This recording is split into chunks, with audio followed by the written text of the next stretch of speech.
Naitwa Paulo Maso. Ndio. Diwani wa kata ya Ali. Ndio. Mimi kama diwani wa kata ndio nimechukizwa sana na kitendo ambacho kimefanyika cha ubakaji, hatimaye mauaji. Sawa. Mimi kama kiongozi wa kata naikemea jambo hili kwa nguvu zote, na tunailani kitendo kilichofanyika. Ni kitendo cha kinyama, ikubaliki kwa wanadamu, hata kwa Mwenyezi Mungu. Kwa jambo hili tunalilani kwa nguvu zote, na tumejipanga na kuwaelimisha wananchi kusimama kwa miguu yao na kukemea maovu ambayo yanayoendelea. Lakini hususan kuna watu ambao wanasadikika wanauza bangi pamoja na piwa, ndio inayosababisha vijana wetu pia kuharibika. Tumeamua kuwaelimisha watu na kusimama kwa miguu yao na kulani vitendo hivyo kwa nguvu zote. Kama kiongozi wa kata nimesimamia jambo hili ili watu wetu wasiendelee kufanya maovu.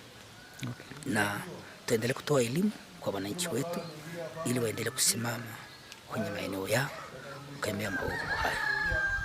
Kwa tukio hili la ubakaji limo, wala sio la kwanza, lakini hii kufikia mpaka kupoteza maisha ya mtu ni la kwanza. Kwa ujumla tumeitisha vikao hivi vya kijiji na tumejipanga na kuwashauri wananchi angalau wasimame na kuwaelimisha watoto pia wawe waangalifu wakati wanapoenda kwenye maeneo ya shuleni au kwenda madukani kuchukua mahitaji yao. Kwa bahati nzuri, na yule mhalifu aliyefanya kitendo hicho tumemkamata na tumefikisha kwenye vyombo vya sheria, na naamini vyombo vya sheria vitaendelea kufanya taratibu zake ambazo zimewekwa kwa mujibu wa sheria. Kwa majina yangu naitwa Beri Joseph, mwenyekiti wa kijiji cha Ari. Tukio hili nimelipokea kwa masikitiko makubwa sana kwa aina ya tukio lilivyotokea. Tukio ambalo kwa kweli limenishtua mimi pamoja na wananchi wangu wa kijiji cha Ari. Tukio la kwanza ambalo limetokea kwenye sura ya ukatili wa aina yake. Kwa kweli tumelipokea kwa masikitiko makubwa sana, na wananchi pia wamesikitishwa sana na tukio hili, na wamechukua hatua za kuanza kufanya upelelezi mapema kabisa na kupata taarifa za awali ambazo zimepelekea mtuhumiwa kupatikana. Tukio hili ni la pili kwa kuripotiwa kwenye ngazi yetu ya ofisi ya kijiji. Kwa mara ya kwanza liliwahi kuripotiwa, likafikishwa kwenye jeshi letu la polisi. Kilichoendelea huko hatukupata taarifa, lakini juzi tena likatokea tukio ambalo sasa hili ni kubwa la aina yake ambalo limepelekea mpaka kifo kabisa. Mkakati wetu kwa sasa, tumeanza harakati na hatua za awali kabisa za kuanza kudhibiti vichocheo na viashiria ambavyo vinapelekea kuchochea matukio haya ya ukatili ambayo yanapelekea kutoa uhai wa watu. Jumuiya ya SMAUJATA alizindua mwenyewe Mheshimiwa Waziri tarehe 16 mwezi wa 6 2022, na mimi 2023 ndo nikachaguliwa kuwa mwenyekiti wa wilaya. Lakini katika kipindi chote, Mheshimiwa mwenyekiti wa kijiji cha Ari, matukio haya ya ukatili ambayo yametuleta hapa, jambo kama hili lilitokea Ayatsea kule Gedamara, kata ya Galapo, mwaka jana. Mtoto wa kike mwenye miaka 13 wamemkamata hivyo hivyo, wakambaka, wakamchezea, wakamua. Nilienda pale, tumefanya mkutano kama huu.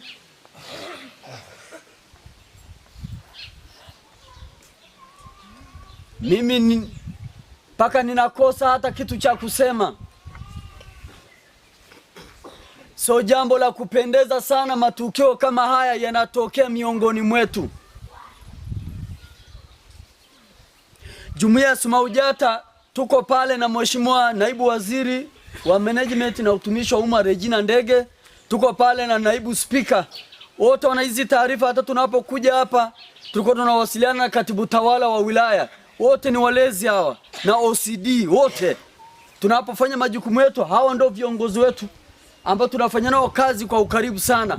Na mimi nishukuru sana mtendaji wa kata na mheshimiwa diwani. Tukio hili lilipotokea, katibu tawala anasema walimjulisha kwa wakati, na mtendaji wa kijiji na mwenyekiti wako. Kwa kweli Mungu awabariki sana. Sisi kama jumuiya ya kiraia, sisi tunawashukuru sana na tunawapongeza sana kama jumuiya ya kiraia kwa kuchukua hatua. Asanteni sana kwa hilo. Hili jambo hakuna mtu ambalo analipenda litokee kwenye jamii. Mheshimiwa mwenyekiti wa kijiji, ukiona matendo kama haya, yawezekana kama kwenye kijiji cha Ari ni jambo kama la kwanza hivi, lakini leo mwenyekiti, ukipeleleza, yawezekana isiyo ya kwanza. Kuna mengine yamilikuwa na nong'ona, yanakuwa yanapita chini kwa chini, na jamii ikiendelea kulealea. Hili ndio limelipuka, limetuaibisha.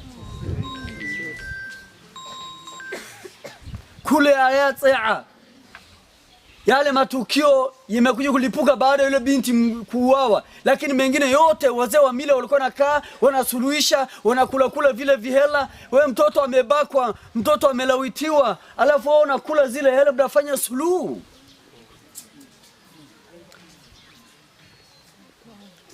Jeshi la polisi, mimi nimpongeza sana OCD. Kipindi chote ama tukio kitokea, na hata viongozi wetu, sisi wote tunafanya, taasisi zote zinafanya kazi chini ya serikali hizi.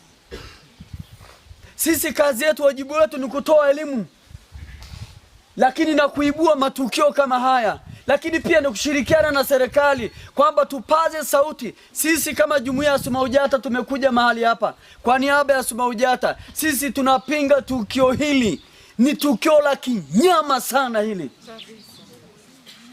Na mimi niombe vyombo vya dola, tumuombe OCD, tumuombe mkuu wa wilaya kwenye hili swala. Tunaomba jeshi la polisi katika hatua hii awali ambao wamefanya na kumkamata yule ambaye anashukiwa kwa hatua ya awali ya upelelezi. Tunaomba sana ziendelee taratibu hizi, hata wale wengine ambao wanahusika wakamatwe usiku na mchana. Haya maswala, mimi namuona sana mheshimiwa mkuu wa mkoa, mama yetu Queen Sendiga, kila siku akilia sana kuhusu hili, na akituuliza mkoa huu shida ni nini? Hivi kwenye mtoto mdogo watu wanataka nini kwenye mtoto mdogo? Hivi mbona kina mama wapo tu? Wapo kabisa, hata wengine wapo wa raisi. Mimi namshukuru mwenyekiti wa kina mama wa UWT Tanzania nzima, anasema sinjoeni huku kwetu sisi na nyie tukutane barabarani, waacheni watoto wetu.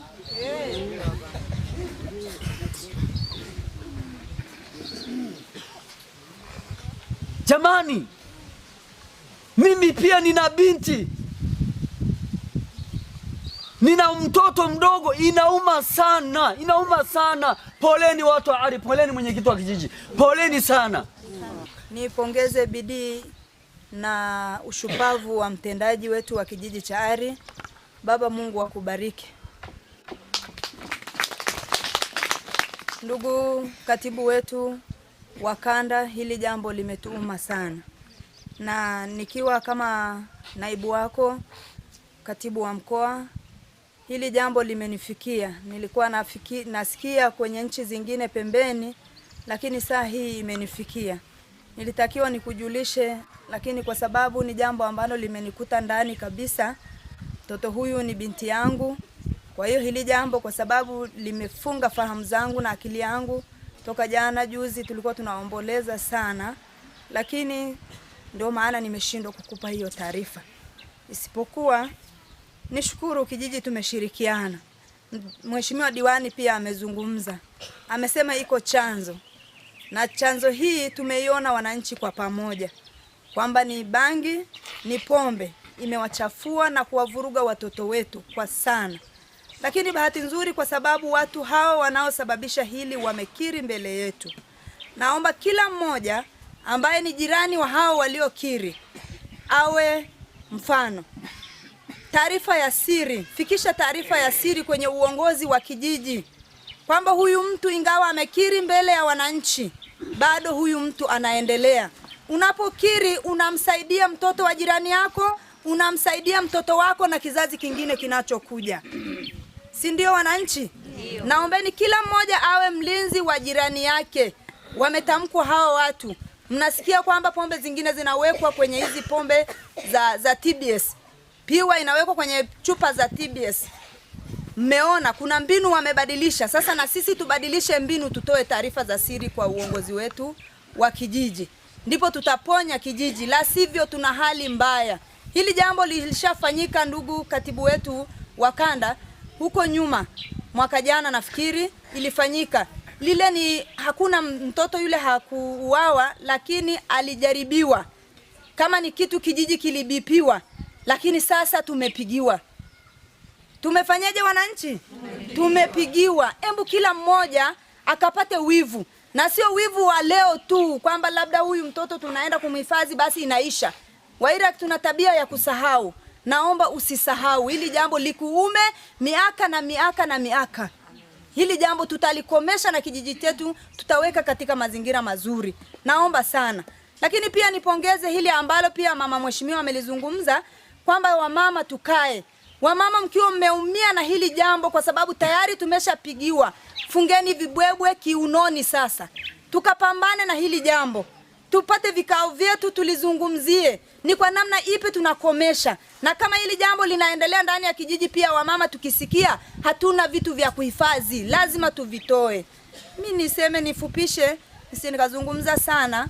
Ni kushukuru ndugu katibu wangu wa kanda uliyenitambulisha, lakini nimekueleza kwamba taarifa hii nilitakiwa nikujulishe kwa sababu liko ndani ya kijiji changu, ni kwa sababu tu limenifikia. Unaambiwa lisikie pembeni lisikukute. Lakini kwa sababu limenikuta ndio maana nimefungwa fahamu. Niombe hilo razi, lakini pia nikushukuru kwa sababu mmeonyesha ushirikiano na mimi ninasema kwamba tuko pamoja. Kataa ukatili. Mimi ni shujaa. Asante.